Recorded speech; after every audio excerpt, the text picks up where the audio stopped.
ವಿದ್ಯಾ ನೋಡಿ, ಇವತ್ತು ನಿಜವಾಗ್ಲೂ ನಾವು ಚರ್ಚೆ ಮಾಡಬೇಕಾಗಿರ್ತಕ್ಕಂಥ 3 ವಿದ್ಯಾರ್ಥಿಗಳಿಗೆ ತೊಂದರೆ ಆಗಿದೆ, ಅದ್ರ ಬಗ್ಗೆ ಚರ್ಚೆ ಮಾಡೋಣ. ಮತ್ತು ಏನಿರ್ತಕ್ಕಂಥ ನೀಟೇನು ಕಾರ್ಪೊರೇಟ್ ಮಾಫಿಯಾ ಏನು ಹೇಳ್ತಿದ್ದಾರೆ, ಕಾರ್ಪೊರೇಟ್ ಟ್ಯೂಷನ್ ಸೆಂಟರ್ಗಳೇನಿದ್ದಾರೆ ಅದ್ರ ವಿಚಾರವನ್ನು ಚರ್ಚೆ ಮಾಡೋಣ.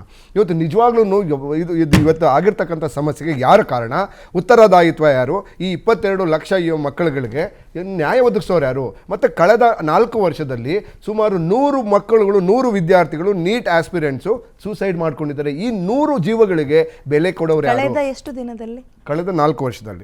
ಕಳೆದ 4 ವರ್ಷದಲ್ಲಿ 100 ವಿದ್ಯಾರ್ಥಿಗಳು ಸೂಸೈಡ್ ಮಾಡ್ಕೊಂಡಿದ್ದಾರೆ. ಯಾಕೆಂದ್ರೆ ರಾಜ್ಯ ಸರ್ಕಾರ ಮೊದಲು ಅವ್ರದ್ದೇ ಅಂತ ನಾವು ಇದನ್ನು ಮಾಡ್ಕೊಳ್ತಾ ಇದ್ವಿ. ರಾಜ್ಯ ಸರ್ಕಾರ ನಮ್ಮದೇ ಕಾಲೇಜ್ಗಳು, ಮೆಡಿಕಲ್ ಕಾಲೇಜ್ಗಳು, ನಮ್ಮದೇ ಮೆಡಿಕಲ್ ಕಾಲೇಜ್ಗೆ ಬೇಕಾಗಿರ್ತಕ್ಕಂಥ ಅಡ್ಮಿಷನ್ ಅನ್ನು ನಾವೇ ಮಾಡ್ತಾ ಇದ್ವಿ. ಮತ್ತು ಕೇಂದ್ರ ಸರ್ಕಾರಕ್ಕೆ ಕೊಡಬೇಕಾದಂಥ 15% ಕೋಟವನ್ನು ನಾವು ಕೊಡ್ತಿದ್ವಿ. ಅವರು ಅಲ್ಲಿಂದ ಬಂದು ಬೇರೆ ಬೇರೆ ರಾಜ್ಯಗಳಿಂದ ಬಂದು ತೆಗೆದುಕೊಳ್ತಾ ಇದ್ರು. ದೆನ್ ಅವರು ನಡೀತಾ ಇತ್ತು. ಯಾವಾಗ ಕೇಂದ್ರ ಸರ್ಕಾರ ಅವೈಜ್ಞಾನಿಕವಾಗಿ ಈ ನೀಟನ್ನು ತಂದ ನಂತರ ಹಲವಾರು ರಾಜ್ಯಗಳು ಅದನ್ನು ಅಪೋಸ್ ಮಾಡಿದ್ರು. ಹಲವಾರು ರಾಜ್ಯಗಳನ್ನು ಅಪೋಸ್ ಮಾಡಿದ ನಂತರನೂ ಕೂಡ ಅವರು ಈ ಕಂಟಿನ್ಯೂಯೇಷನ್ ಆಗ್ತಾ ಇದೆ ಅಂತಂದರೆ ಕೇಂದ್ರ ಸರ್ಕಾರದ ಅಸಮರ್ಥತೆ ಎದ್ದು ಕಾಣ್ತಾ ಇದೆ. ಅಂದರೆ ಇದನ್ನು ನಡೆಸುವಂಥ ಒಂದು ಇದರ ಸಾಮರ್ಥ್ಯ ಅವ್ರಿಗೆ ಕಾಣ್ತಾ ಇಲ್ಲ. ಮೊದಲನೇ ಬಾರಿಗೆ ದೇಶ ಕಾಯುವಂಥ ಸೈನಿಕರನ್ನು ಕರ್ಕೊಂಡ್ಬಂದಿದ್ದೀರಿ ಅಂತಂದರೆ ನೀವು ಯಾವ ಮಟ್ಟಕ್ಕೆ ಬಂದಿದ್ದೀರಿ ಅಂದರೆ, ಒಂದು ಎಕ್ಸಾಮಿನೇಷನ್ ಹಾಲನ್ನು ಸೈನಿಕರ AK-47 ಇಟ್ಕೊಂಡು ನಡೆಸೋವಂಥ ಒಂದು ಕೆಟ್ಟ ಪರಿಸ್ಥಿತಿಗೆ ಅಂದರೆ ಏನಂತ ಅರ್ಥ? ಮಕ್ಕಳುಗಳು ಯಾವ ಭಯವನ್ನು ಹುಟ್ಟಿಸ್ತಾ ಇದ್ದೀರಿ ನೀವು. ಓಕೆ, ಮಕ್ಕಳಿಗೆ ಎಕ್ಸಾಮ್ ಬರ್ಸಕ್ಕಲ್ಲ, ಪೇಪರ್ ಸೇಫ್ ಅಲ್ಲ, ಪೇಪರ್ ಸೇಫ್ ಅಲ್ಲ. ಕೇಳಿಸ್ಕೊಳ್ಳಿ, there are 100 other routes to do it. ನೀವು ಒಂದು ನಿಮಿಷ ಪೇಪರ್ ಹೇಗೆ ಲೀಕ್ ಆಗುತ್ತೆ? 1 ಸೆಕೆಂಡ್, ಪೇಪರ್ ಲೀಕ್ ಆಗಿರೋದಕ್ಕೆ ಪ್ರಶ್ನೆ ಮಾಡೋಣ. ಸೈನಿಕರನ್ನ ಕರ್ಕೊಂಡ್ಬಂದು ಅದನ್ನೇ ಹೇಳ್ತಾ ಇರೋದು.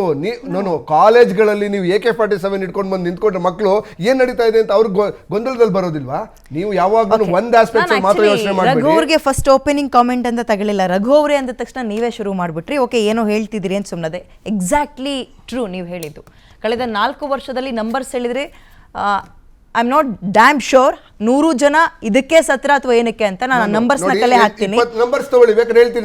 ನೀಟ್ ಎಕ್ಸಾಮ್ ಆಗ್ತಾ ಇದೆ, ಸಾವಿರಾರು ಜನ ಸ್ಟೂಡೆಂಟ್ಸ್ ಗಳು ಎಕ್ಸಾಮ್ ಬರೀತಾರೆ ಅನ್ನುವ ಕನಿಷ್ಠ ಜ್ಞಾನ ಪ್ರಜ್ಞೆ ಕಾಂಗ್ರೆಸ್ ಸರ್ಕಾರಕ್ಕೆ ರಾಜ್ಯದಲ್ಲಿ ಇತ್ತ ಇಲ್ವಾ? ನನ್ನ ಮೊದಲ ಪ್ರಶ್ನೆ. ನೀವು ಬಿಜೆಪಿಯ ವಕ್ತಾರ ರೀತಿ ಮಾತಾಡಬೇಡಿ. ಕೇಳಿಸ್ಕೊಳ್ಳಿ, ನಂಗೆ ಗೊತ್ತಾಯ್ತು ನಿಮ್ಮ ಪ್ರಶ್ನೆ. ನೀವು ಬಿಜೆಪಿ ವಕ್ತಾರ ರೀತಿ no no no, this is not fair. ಸರ್ಕಾರಕ್ಕೆ ತಪ್ಪಾಗಿದೆ, ಸರ್ಕಾರದ ತಪ್ಪೇನಿದೆ.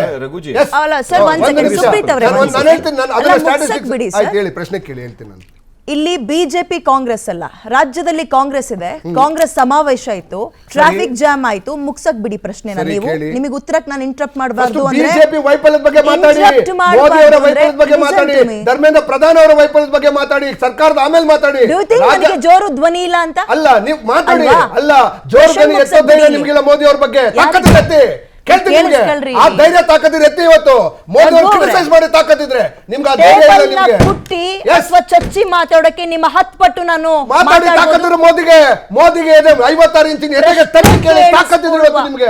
ನಾನು ಕೇಳ್ತಾ ಇದ್ದೀನಿ, ಧೈರ್ಯ ಇದೆಯಾ ಇಲ್ವಾ?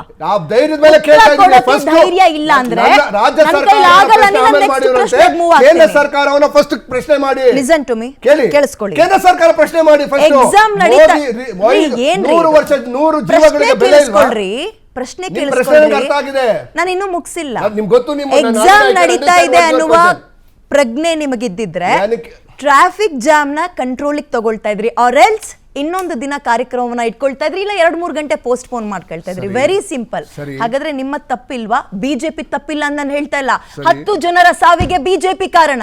ನಂಬರ್ 1 ನಾನು last 1 year last 1 year data. ಈ ವರ್ಷ 14, ಹೋದ ವರ್ಷ 32, ಅದರ ಹಿಂದೆ 19, ಅದರ ಹಿಂದೆ 14. ಏನಾಗ್ತಾ ಇದೆ ನಿಮ್ಗೆ? ಪ್ರಶ್ನೆ ಕೇಳಿಸ್ಕೊಳ್ಳಿ. ಬಿಜೆಪಿ 22 ಲಕ್ಷ ಜನ ಓದಿದಂತಹ ವಿದ್ಯಾಭ್ಯಾಸಕ್ಕೆ ಎಳ್ಳು ನೀರು ಬಿಟ್ಟಿದ್ದು ಇವರೇ. ರೀ ಎಕ್ಸಾಮಿಗೆ ಕಾರಣ ಬಿಜೆಪಿ. ರಾಜ್ಯದಲ್ಲಿ 3 ಜನ ವಿದ್ಯಾರ್ಥಿಗಳು ಗೊಳೋ ಅಂತ ಹತ್ರಲ್ಲ, ನಿಮ್ಮ ಪಾತ್ರ ಇಲ್ವಾ? ಸಿಂಪಲ್. ಖಂಡಿತ ಇಲ್ಲ, ಹೇಳ್ತೀನಿ. ನಾವೊಂದು ಕಾರ್ಯಕ್ರಮವನ್ನು ಮಾಡಿದ್ವಿ ಅಂತಂದ್ರೆ, ಕಾರ್ಯಕ್ರಮವನ್ನು ಟ್ರಾಫಿಕ್ ಅಲರ್ಟ್ ಎಲ್ಲರಿಗೂ ಕೊಟ್ಟಿದ್ವಿ. ಇದು ಎಕ್ಸಾಮಿನೇಷನ್ ಇದ್ದಿದ್ದು ಮಧ್ಯಾಹ್ನ 1:00ವರೆಗೆ.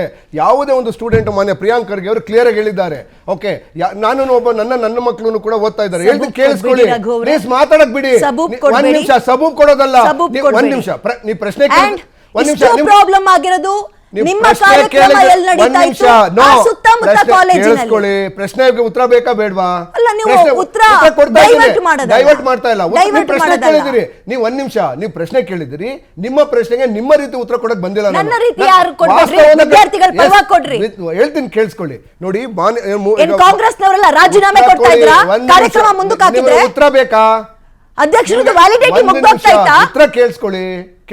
ತಪ್ಪೇ ಇಲ್ಲ ಅಂತೀರಲ್ರಿ, ಯಾವ ಬಾಯಿಂದ ಹೇಳ್ತೀರಿ ರಘು ಅವ್ರೆ? 3 ಪ್ರಶ್ನೆಗೆ ಉತ್ತರ ಕೇಳಿದಿರಿ, ಪ್ರಶ್ನೆ ಕೇಳಿದಿರಿ, ಉತ್ತರ ಹೇಳಕ್ ಬಿಡಿ, ಮಧ್ಯದಲ್ಲಿ ಡಿಸ್ಟರ್ಬ್ ಮಾಡಬೇಡಿ. ತಪ್ಪು ಉತ್ತರ ಕೊಡ್ಬೇಡಿ. ಒಂದ್ ನಿಮಿಷ, ತಪ್ಪು ಅಲ್ಲ ರೀ, ರಾಂಗ್ ಮೆಸೇಜ್ ಕನ್ವೆ ಮಾಡಬೇಡಿ. ರಾಂಗ್ ಮೆಸೇಜ್ ಕನ್ವೆ ನನ್ನ ಪ್ರೋಗ್ರಾಮ್ ನಲ್ಲಿ ರಾಂಗ್ ಮೆಸೇಜ್ ಕನ್ವೆ ಮಾಡಬೇಡಿ. ಇದು ರಾಜಕೀಯ ಅಲ್ಲ, ಇದು ವಿದ್ಯಾರ್ಥಿಗಳ ಭವಿಷ್ಯ. ಇದು ಕೇಳಿಸ್ಕೊಳ್ಳಿ ವಿದ್ಯಾ, ನೀವು ಹೇಳುವಂತ ನಿಮ್ಮ ಬಾಯಲ್ಲಿ ಬರೋ ಮಾತುಗಳು ಹೇಳೋದಕ್ಕೆ ನಾನು ಬಂದಿಲ್ಲ ಇಲ್ಲಿ, ವಾಸ್ತವನ ಹೇಳಕ್ ಬಂದಿಲ್ಲ. ಪ್ಲೀಸ್ ಕೇಳಿಸ್ಕೊಳ್ಳಿ. ಮಾತಾಡಕ್ಕೆ ನಾನು ಅಲೋ ಮಾಡಲ್ಲ.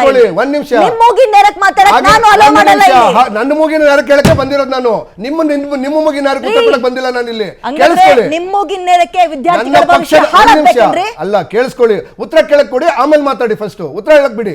ನೋಡಿ, ಮಾನ್ಯ ಪ್ರಿಯಾಂಕ್ ಖರ್ಗೆ ಅವರು ಕ್ಲಿಯರ್ ಆಗಿ ಹೇಳಿದ್ದಾರೆ, ಹೋಮ್ ಮಿನಿಸ್ಟರ್ 3 ವಿದ್ಯಾರ್ಥಿಗಳಿಗೆ ತೊಂದರೆ ಆಗಿದೆ. ಎಸ್, ವಿಷಾದವನ್ನು ವ್ಯಕ್ತಪಡಿಸ್ತೇನೆ. ಆದ್ರೆ ನಾನು ಒಬ್ಬ ಪೇರೆಂಟ್ ಆಗಿ, ಪೇರೆಂಟ್ಸ್ಗಳಲ್ಲಿ 1:30 ಮಧ್ಯಾಹ್ನ ಎಕ್ಸಾಮ್ ಇದ್ದು, ಮಧ್ಯಾಹ್ನ 1:30 ಕೋಲಾರದಿಂದ ನಾನು ಟ್ರಾವೆಲ್ ಮಾಡಿದ್ದೇನೆ. ಕೋಲಾರದಿಂದ ನೀವು ಬಂದ್ರೆ ಆರ್ಡ್ಲಿ 1.5 ಅವರ್ 2 ಅವರ್ ತೆಗೆದುಕೊಳ್ತದೆ. ಇನ್ನು ಉತ್ತರ ಭಾರತದಿಂದ ಅಲ್ಲ, ಸಾವಿರಾರು ಮಕ್ಕಳುಗಳು ಇಲ್ಲಿ ಬಂದು ಎಕ್ಸಾಮ್ ಬರೀತಾರೆ.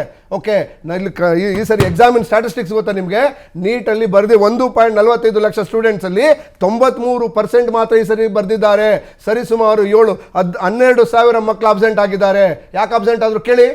ಓಕೆ, ಏನು ನಾವು 3 ಜನ ಬಂದಿದ್ದಾರೆ, ಲೇಟ್ ಆಗಿ ಬಂದಿದ್ದಾರೆ. ಅಲ್ಲ, ಉತ್ತರ ನೀವು ಕೊಡಿ, ಬರ್ದಿಟ್ಕೊಳ್ಳಿ. ನೀವು ಕೂಡ ನೀವು ಪ್ರಶ್ನೆ ಹೆಂಗ್ ಕೇಳ್ತೀರೋ ನೀವು ಬರ್ದಿಟ್ಕೊಳ್ಳಿ. ಏನು 3 ಜನ ಮಕ್ಕಳು ಬಂದಿದ್ದಾರೆ, ಅವರು ನಿಜವಾಗಿ ಲೇಟ್ ಬಂದಿದ್ದಾರೆ, ಅವ್ರಿಗೆ ತೊಂದರೆ ಆಗಿದೆ, ಒಪ್ಕೊಳ್ಳೋಣ. RC ಕಾಲೇಜ್ಗೂ ನಮ್ಮ ಪ್ರೋಗ್ರಾಮ್ ಇದ್ರಲ್ಲಿ ನಡೆಯೋದಕ್ಕೆ ಏನು ಸಂಬಂಧ?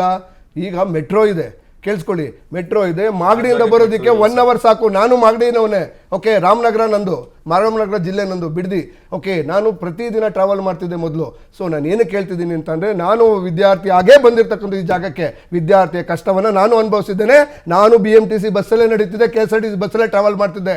ಓಕೆ, ಈ 3 ಜನವನ್ನು ಇಟ್ಕೊಂಡು ಸರ್ಕಾರವನ್ನು ಬ್ಲೇಮ್ ಮಾಡೋ ಕೆಲಸ ಮಾಡಬೇಡಿ. We are given alert. ನಾವು ಟ್ರಾಫಿಕ್ ಅಲರ್ಟ್ ಅನ್ನು ಕೊಟ್ಟಿದ್ದೇವೆ, ಅನ್ನು ಎಲ್ಲಾ ಪೇಪರ್ಗಳಲ್ಲೂ ಅಡ್ವರ್ಟೈಸ್ಮೆಂಟ್ ಅನ್ನು ಕೊಟ್ಟಿದ್ದೇವೆ. ಈ ರೀತಿಯ ತೊಂದರೆ ನಮಗೆ ಗೊತ್ತಿತ್ತು, ಈ ಬಿಜೆಪಿ ಕೆಲಸ ಮಾಡುತ್ತೆ ಅಂತ ಹೇಳಿ ಅಡ್ವರ್ಟೈಸ್ಮೆಂಟ್ ಕೊಟ್ಟಿದ್ದೇವೆ. ಪಕ್ಷದ ಅಧ್ಯಕ್ಷರು ವಿಷಾದ ವ್ಯಕ್ತಪಡಿಸ್ತೀನಿ ಅಂತ ಯಾಕ್ರಿ ಹೇಳಿದ್ರು? ತಲೆ ಕೆಟ್ಟಿತ್ತು ಅವರಿಗೆ. ವಿಷಾದ ವ್ಯಕ್ತಪಡಿಸೋದು ಅವರ ದೊಡ್ಡತನ,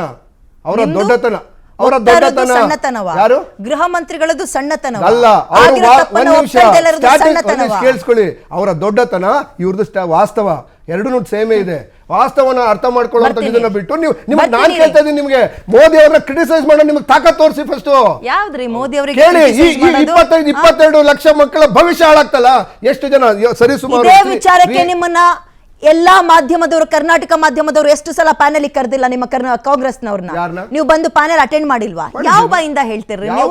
ಬಿಜೆಪಿ ವಕ್ತಾರರು ಮೋದಿಗೆ 52 ಇಂಚ್ ಮೋದಿ ಅವರಿಗೆ 52 ಇಂಚಿನ ಎದೆ ಇದೆಯೋ 74 ಇದೆಯೋ ನಮಗೆ ಅದು ಬೇಡ. None of our business. ನಾವು ಕೇಳ್ತಾ ಇರೋದು ಭವಿಷ್ಯ ಹಾಳಾಗಿದೆ, 22 ಲಕ್ಷ ಬದಲಾವಣೆ ಮಾಡಕ್ ಹೇಳಿ. ಇವನ್ NTA ಅಧ್ಯಕ್ಷರನ್ನು ಬದಲಾಯಿಸೋ ತಾಕತ್ ಇಲ್ಲದೆ ಇರತಕ್ಕಂಥ ಸರ್ಕಾರವನ್ನ ನೀವು ಕ್ರಿಟಿಸೈಸ್ ಮಾಡಲ್ಲ ಅಂದ್ರೆ, ನಮ್ಮನ್ನು ಕ್ರಿಟಿಸೈಸ್ ಮಾಡಕ್ ಬಿಡಲ್ಲ ಅಂದ್ರೆ ವಾಟ್ ಇಸ್ ದಿಸ್? ವಿಚಾರ ಬರ್ತೀನಿ ಸರ್, ಒಂದ್ ಬ್ರೇಕ್ ತಗೊಳ್ಳೋ ಟೈಮ್ ಆಗಿದೆ. ನಿಮ್ಗೆ ದಯವಿಟ್ಟು ನಾನು ಉತ್ತರ ಕೊಡ್ಬೇಕು, ಕನ್ವೆ ಮಾಡ್ಬೇಕು. ನಿಮ್ ಮೂಗಿನ ನೇರಕ್ ಮಾತಾಡಕ್ಕೆ ನೀವು ಬಂದಿಲ್ಲ, ನನ್ ಮೂಗಿನ ನೇರಕ್ ನಾನು ಮಾತಾಡ್ತಾ ಇಲ್ಲ, ವಿದ್ಯಾರ್ಥಿಗಳ ಪರವಾಗಿ ನಾನು ಮಾತಾಡ್ತಾ ಇದ್ದೀನಿ. ಟೇಕ್ ಅ ಬ್ರೇಕ್ ಆದ್ಮೇಲೆ ಚರ್ಚೆ ಶುರು ಮಾಡೋಣ, ಮುಂದುವರ್ಸೋಣ.